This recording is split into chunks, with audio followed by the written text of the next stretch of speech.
اللہ کے نام سے جو سراسر رحمت ہے، جس کی شفقت ابدی ہے۔ یہ سورہ نون ہے۔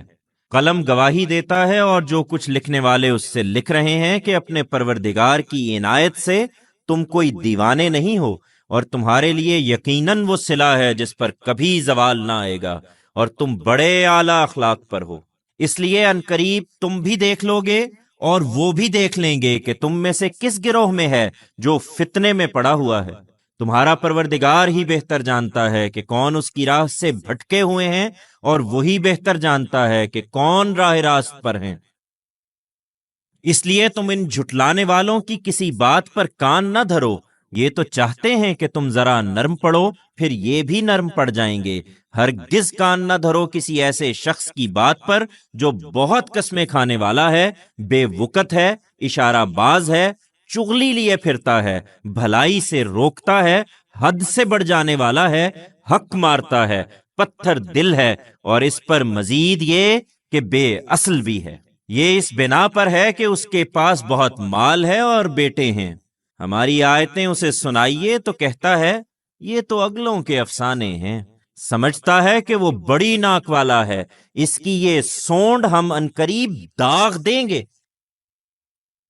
ہم نے ان کو اسی طرح امتحان میں ڈالا ہے جس طرح باغ والوں کو امتحان میں ڈالا تھا، جب انہوں نے قسم کھائی کہ وہ اپنے باغ کے پھل صبح سویرے لازماً توڑ لیں گے، اور کسی غریب اور مسکین کے لیے کچھ بھی نہ چھوڑیں گے۔ پھر وہ سوئے پڑے تھے کہ تمہارے پروردگار کی طرف سے ایک پھرنے والا اس پر پھر گیا، اور ان کا وہ لہلہاتا ہوا باغ اس طرح ہو کر رہ گیا جیسے کٹی ہوئی فصل ہو۔ چنانچہ صبح ہوئی تو وہ ایک دوسرے کو پکارنے لگے کہ پھل توڑنے ہیں تو چلو سویرے اپنے کھیت پر پہنچو۔ پھر چل پڑے، اور آپس میں چپکے چپکے کہتے تھے کہ دیکھنا آج کوئی مسکین تمہارے پاس باغ میں آنے نہ پائے۔ وہ بڑے جوش میں نکلے، اس خیال میں کہ سب ان کی دسترس میں ہے، مگر جب باغ کو دیکھا تو بولے ہم ضرور راستہ بھول گئے۔ نہیں، بلکہ محروم ہو کر رہ گئے۔ ان میں جو سب سے بہتر آدمی تھا اس نے کہا میں نے تم سے کہا نہ تھا کہ تم اپنے پروردگار کی تسبیح کیوں نہیں کرتے؟ وہ پکار اٹھے کہ پاک ہے ہمارا پروردگار، بے شک ہم ہی ظالم تھے۔ پھر وہ آپس میں ایک دوسرے کو ملامت کرنے لگے، بولے ہائے ہماری بدبختی، ہم ہی سرکشی میں مبتلا رہے۔ بعید نہیں کہ ہمارا رب اس کی جگہ اس سے بہتر باغ ہمیں عطا فرما دے۔ ہم اپنے رب ہی کی طرف لوٹتے ہیں۔ لوگو، اس طرح آئے گا عذاب، اور آخرت کا عذاب تو اس سے کہیں بڑھ کر ہے۔ کاش یہ لوگ اس کو جانتے۔ ان کے لیے جو اس عذاب سے ڈرنے والے ہیں، ان کے پروردگار کے پاس البتہ راحت کے باغ ہیں۔ تم سمجھتے ہو کہ یہ نہیں ہوگا، تو کیا ہم اپنے فرما بردار بندوں کو مجرموں کے برابر کر دیں گے؟ تمہیں کیا ہوا ہے؟ تم کیسا حکم لگاتے ہو؟ کیا تمہارے پاس کوئی کتاب ہے جس میں تم پڑھتے ہو کہ وہاں تمہارے لیے وہی کچھ ہے جو تم پسند کرو گے؟ کیا تمہارے لیے ہم پر کوئی قسمیں ہیں جو قیامت تک چلی جائیں گی کہ تمہارے لیے وہی کچھ ہے جو تم حکم لگاؤ گے؟ ان سے پوچھو کہ ان میں سے کون اس کا ذمہ لیتا ہے؟ کیا ان کے ٹھہرائے ہوئے کوئی شریک ہیں جو اس کا ذمہ لیں گے؟ تو لائیں اپنے ان شریکوں کو اگر یہ سچے ہیں۔ یہ اس دن کو یاد رکھیں جب بڑی ہلچل پڑے گی، اور یہ سجدے کے لیے بلائے جائیں گے تو سجدہ نہ کر سکیں گے۔ ان کی آنکھیں جھکی ہوں گی، ان پر ذلت چھا رہی ہوگی۔ یہ ظالم، ان کی کمر تختہ ہو گئی۔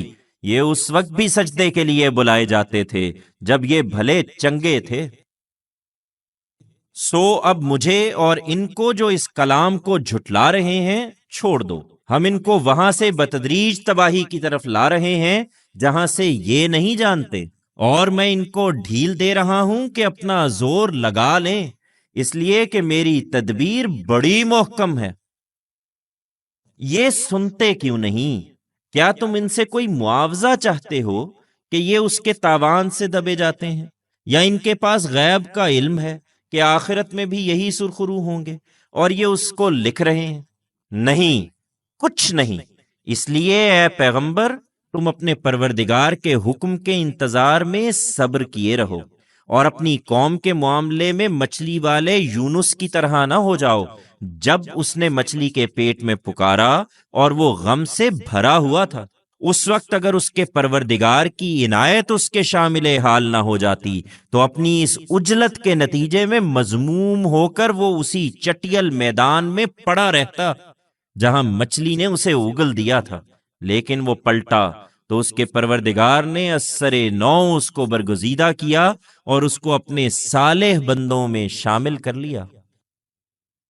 اس لیے صبر کیے رہو۔ یہ منکرین جب تم سے یہ یاد دہانی سنتے ہیں تو لگتا ہے کہ اپنی نگاہوں کے زور سے تمہیں پھسلا دیں گے، اور کہتے ہیں کہ یہ ضرور دیوانہ ہے، درحال ہے کہ یہ تو سارے جہان والوں کے لیے ایک یاد دہانی ہے۔